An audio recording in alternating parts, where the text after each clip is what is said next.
Huwag kang kampante sa dami ng iyong investment sa digital banks hanggat hindi mo nabubuo ang iyong capital preservation strategy.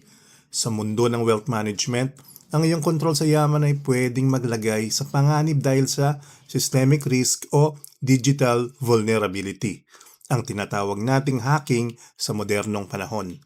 Maraming nagsasabi na sapat na ang diversification, pero sa 2026, ang tunay na asset protection ay hindi na matatagpuan sa mas mahabang passwords, kundi sa pag-unawa sa 5 assets na sadyang idinisenyo para maging invisible sa digital grid.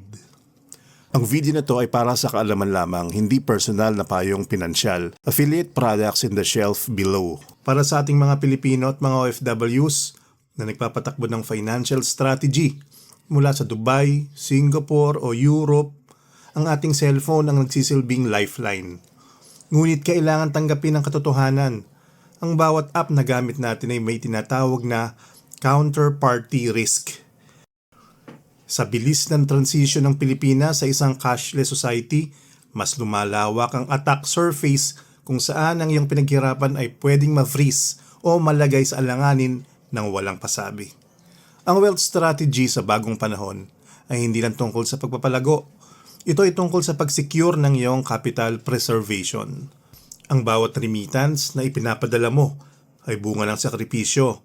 Kaya naman ang pag-unawa sa mga assets na hindi kayang abutin ng internet ay ang pinaka-importanting hakbang para sa iyong long-term growth at seguridad ng pamilya.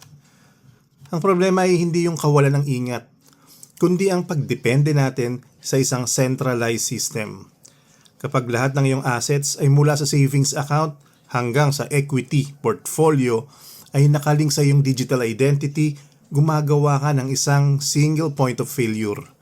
Kapag ang isang link ay naputol o nagkaroon ng security breach, ang buong portfolio strategy mo ay pwedeng gumuho sa loob lamang ng ilang minuto. Ito ang tahimik na panganib ng convenience. Mas pinipili natin ang mga investments na madaling galawin.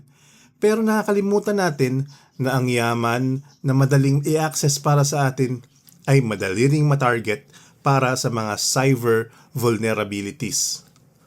Ang hacking sa 2026 ay hindi lang usapin ng nawalang password, kundi usapin ng mga butas sa loob mismo ng mga financial platforms na akala natin ay safe storage. Dito natin kailangan himayin ang konsepto ng asset friction. Sa mundo ng software, ang lahat ay ginagawang frictionless o mabilis. Pero sa mundo ng security, ang friction ang iyong pinakamatalik na kaibigan. Ang friction ang nagsisilbing speed bump na nagpapabagal o tuluyang humaharang sa isang magnanakaw. Kapag ang asset ay may mataas na friction, nangangailangan ito ng physical verification, human intervention at legal documentation. Mga bagay na hindi kayang pekiin ng isang algorithm mula sa kabilang panig ng mundo. Narito ang 5 assets na dapat maging pundasyon ng iyong wealth strategy dahil sa kanilang physical resiliency. Una, titulo ng lupa. Ito ang tinuturing na holy grail ng asset protection sa Pilipinas. Bakit? Dahil ang ownership ng lupa ay hindi nakadepende sa isang database login o email verification. Ang bawat square meter ng lupang pag-aari mo ay nakarecord sa isang physical volume sa Register of Deeds. Para manakaw ang iyong lupa, kailangan ng isang hacker na magpakita ng pisikal, magdala ng peking ID na kailangan pumasa sa mata ng isang bihasang notaryo at lagpasan ng biometric records ng gobyerno. Isipin mo ang kaibahan. Ang pera mo sa bangko ay pwedeng mailipat sa isang click lang ng transfer button. Pero ang iyong lote sa probinsya o ang iyong condo investing na may hawak ang original na transfer certificate of title, hindi yan pwedeng i-drag and drop sa basurahan. Ito ay isang low velocity asset. Mahirap itong galawin ng mabilis at sa pagkakataong ito, ang bagal na yon ang siyang nagbibigay sa iyo ng absolute security. Pangalawa, pisikal na ginto. Sa larangan ng wealth preservation, ang ginto ang tinatawag na ultimate air gap asset. Ang terminong air gap ay galing sa cybersecurity nang ibig sabihin ay isang computer na hindi nakakabit sa anumang network. Ang physical gold, mga barya o gold bars tulad ng PAMP Swiss o Credit Suisse ay walang digital footprint. Wala itong IP address. Hindi ito pwedeng ma-infect ng malware o malak ng isang ransomware attack. Kapag bumili ka ng ginto at itinago mo ito sa iyong personal na vault o isang secure safety deposit box, pinuputol mo ang ugnayan ng yaman mo sa central banking grid. Ito ay nagbibigay sa iyo ng tinatawag na capital preservation sa gitna ng hyperinflation o cyber warfare. Ang ginto ay may intrinsic value na kinikilala sa buong mundo mula pa noong unang panahon. Kung ang bangko ay mag-offline ng isang linggo, ang iyong ginto ay mananatiling liquid at pwedeng ipalit sa kahit anong currency nang hindi gumagamit ng internet. Pangatlo, cold storage crypto or yung mga hardware wallets. Para sa mga modernong investors na nasa stock market at cryptocurrency, kailangan maunawaan ang pagkakaiba ng hot wallet at cold storage. Ang mga assets na iniiwan mo sa Binance, Gcrypto o Maya ay nasa ilalim ng kontrol ng mga institusyon na yon. Sila ang may hawak ng private keys. Sa madaling salita, di mo talaga pag-aari ang mga assets na yon para lang itong promissory note. Ang paggamit ng hardware wallets gaya ng Ledger o Trezor ay ang paglalagay ng iyong digital wealth sa isang offline vault. Ang iyong private keys ay hindi kailanman lumalabas sa physical device. Kahit mahak ang iyong computer habang nakasaksak ang wallet, hindi nila makukuha ang yaman mo nang hindi mo pinipindot ang physical button sa mismong device. Ito ang pinakamataas na uri ng risk management sa digital age, isang hybrid ng advanced cryptography at physical security na ikaw lang ang may kontrol. Pang-apat, local business equity o kasosyo sa pisikal negosyo. Ang pag-invest sa mga negosyong may physical inventory at actual operation sa inyong komunidad ay isang anyo ng diversification na labas sa impluwensya ng global markets. Halimbawa, ang pagiging shareholder sa isang rice mill, water refilling station o gas station sa inyong bayan. Ang iyong ownership dito ay hindi isang ticker symbol sa isang app.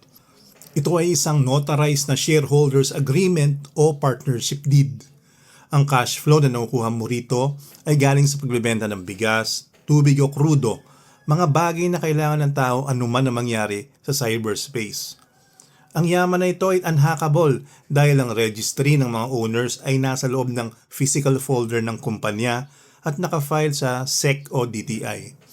Kahit ma-delete ang record ng isang online brokerage, ang iyong pwesto sa isang local na negosyo ay protektado ng physical legal reality ng bansa. Panglima, physical government bonds and certificates. Sa ating retirement plan, madalas natin tinitingnan ang bonds bilang entry sa ating digital statement. Ngunit, sa ilalim ng ating capital allocation strategy, pwedeng hilingin ang physical confirmation of sale o certificate para sa iyong retail treasury bonds. Ang gobyerno ang iyong counterparty dito at ang garantiya nila ay sovereign guarantee. Ibig sabihin, kahit mag-crash ang lahat ng online banking portal sa Pilipinas, ang Bureau of Treasury ay may hawak na opisyal na listahan ng lahat ng investors na pinagkakautangan nila. Ang record na ito ay hindi nakadepende sa uptime ng isang third-party app kundi sa mismong master ledger ng gobyerno. Ang pagkakaroon ng physical proof ng iyong bond holdings ay nagsisilbing yung resibo laban sa digital erasure. Ito ay isang asset na government-backed at physically documented na nagbibigay sa iyong wealth strategy ng pundasyon na hindi kayang tibagin ng anumang hacking incident. Bukod sa bonds, ang mga voluntary savings gaya ng Pag-ibig MP2 at SSS WISP ay may tuturing na unhackable sa aspeto ng drainage. Bakit? Dahil ang mga ito ay may high friction. Kahit makuha ng hacker ang iyong password, hindi nila mailalabas ang pera mo dahil ang payout system nito ay nangangailangan ng physical verification at nakatali lamang sa iyong pangalan at disbursement account. Ang yaman na hindi madaling galawin ay yaman na mahirap manakaw. Ang kailangan natin baguhin sa ating financial planning ay ang definisyon ng seguridad. Maraming tao nakatuon lang sa ROI o tubo. Pero sa 2026, ang pinaka-importanting tanong ay sino ang may control sa asset na ito kapag nawala ng internet. Ang isang matalinong wealth management strategy dapat hybrid. Ang mga assets na may physical finality, yung mga bagay na kailangan mong puntahan o hawakan, ang siyang tunay na magliligtas sa iyo. Ibig sabihin nito, bawat 5 digital investments na gagawin mo, dapat merong kahit isa o dalawa na may physical counterpart. Ang iyong emergency fund ay pwedeng nasa digital bank para sa liquidity, pero ang iyong retirement fund o legacy wealth ay dapat nasa mga assets na mahirap abutin ng hacking. Para sa mga OFWs, ang pag-convert ng iyong multi-currency income tungo sa land ownership o physical commodity sa Pilipinas ay ang pinakamatalinong risk management move. Sa huli, ang pinakamahalagang investments na hindi kailanman ma-hack ay ang iyong financial sovereignty. Ang teknolohiya ay dapat nating maging alipin para sa ating paglago, pero hindi tayo dapat maging bihag nito. Habang tinitingnan mo ang iyong portfolio ngayon, itanong mo sa iyong sarili, kung bukas ay magkaroon ng malawakang system failure, anong matitira sa iyo? Ang yaman mo ay bunga ng iyong sakripisyo. Siguraduhin mong nakatago ito sa lugar na walang sinumang hacker ang makakaabot.